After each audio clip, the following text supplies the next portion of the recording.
존경하는 국민 여러분, 제2회 푸른 하늘의 날을 맞아 오랜만에 하늘이 보이는 야외에서 인사드리게 되었습니다.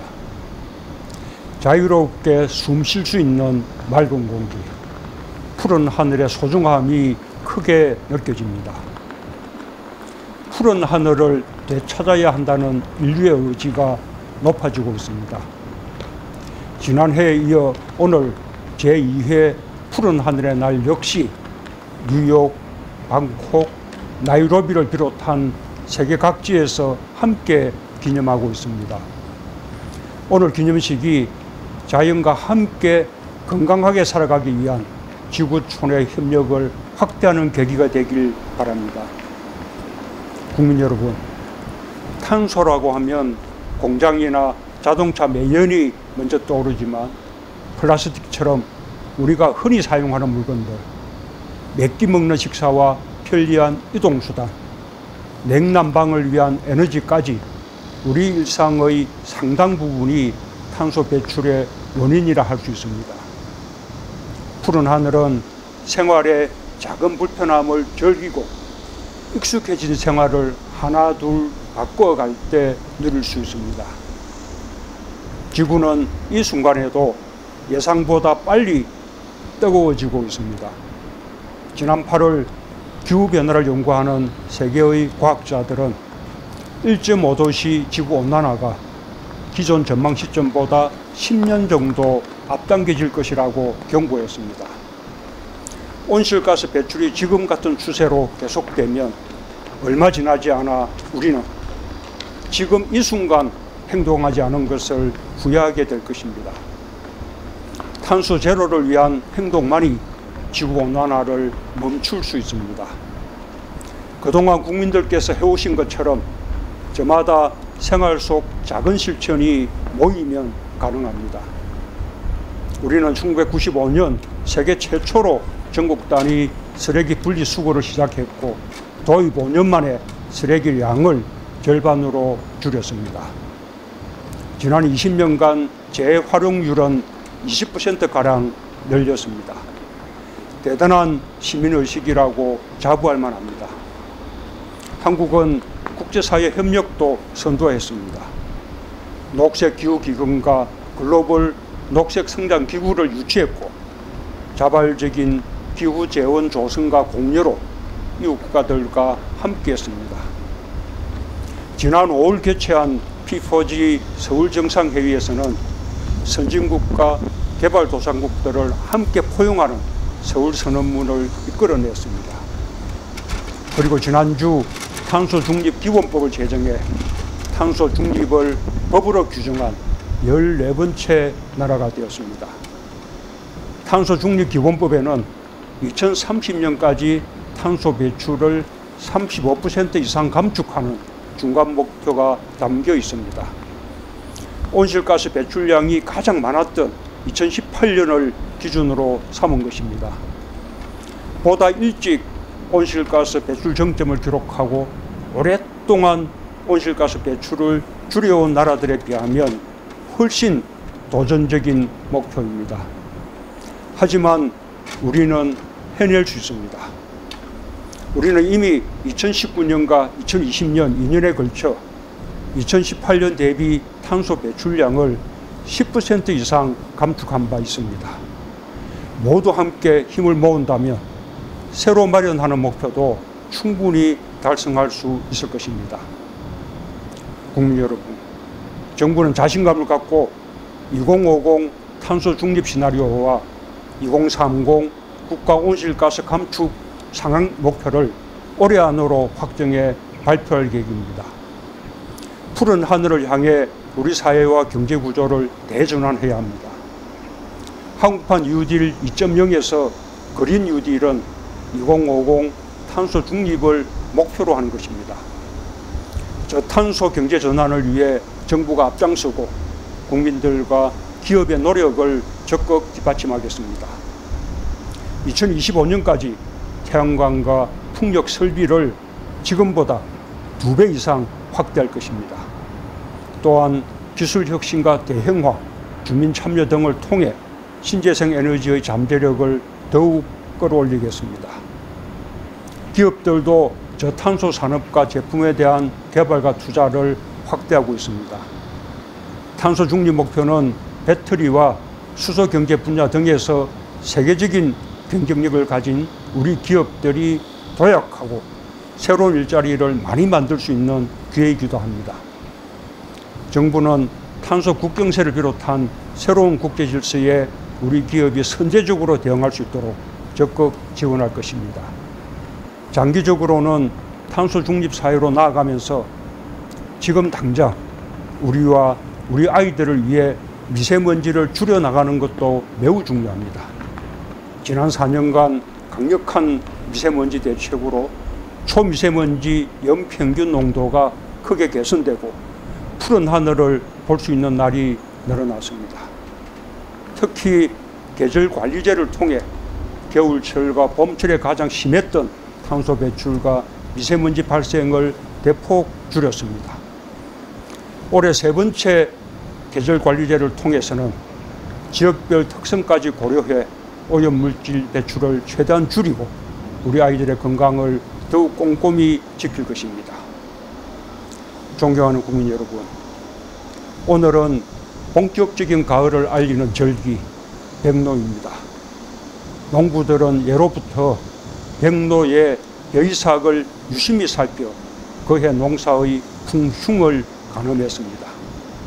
백로 전에 벼가 펴야 벼가 잘 익고 풍년이 든다고 합니다. 우리는 밥을 먹고 밥심으로 하루를 살아가는 한국인입니다. 푸른 하늘이 오늘처럼 곡식과 열매를 키우고 다음 세대에도 전해지길 기원합니다. 건강한 지구, 풍요로운 내일은 행동과 실천으로만 지켜낼 수 있습니다. 지구를 지켜낸 이야기를 대한민국 곳곳 가정과 마을, 공장에서 함께 만들어냅시다. 감사합니다.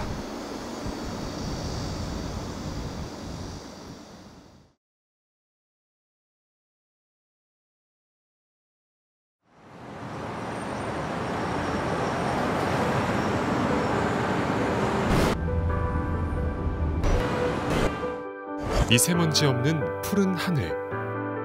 우리의 맑고 푸른 하늘은 다시 돌아올까요?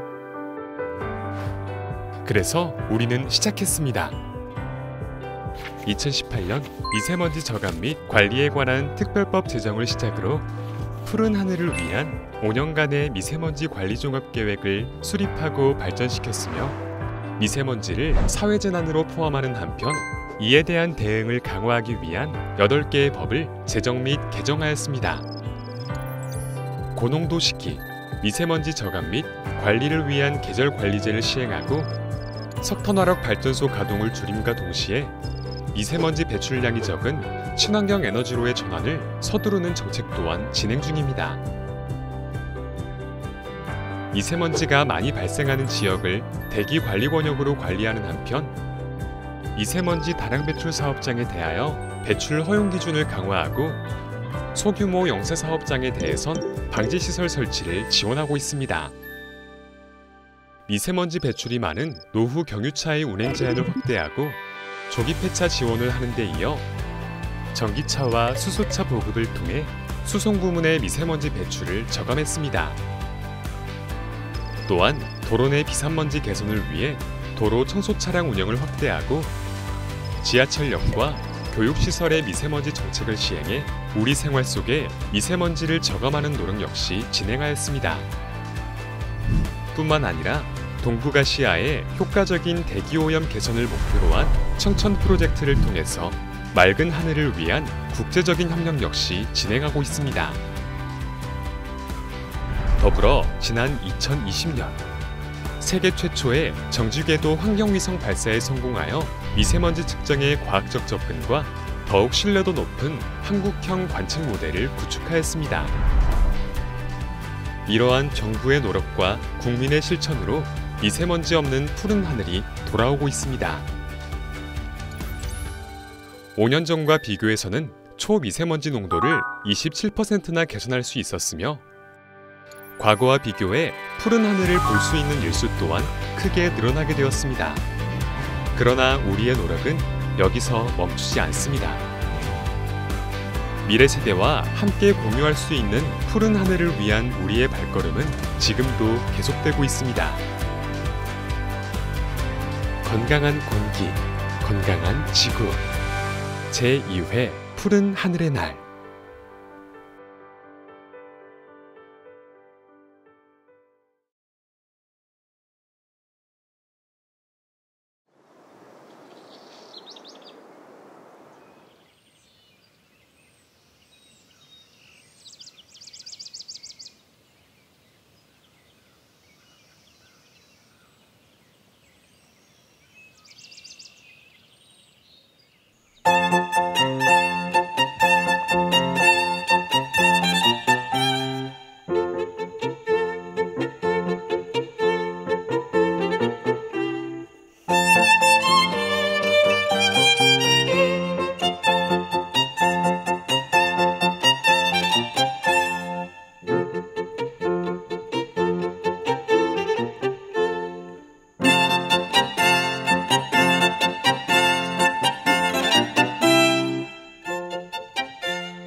있습니다.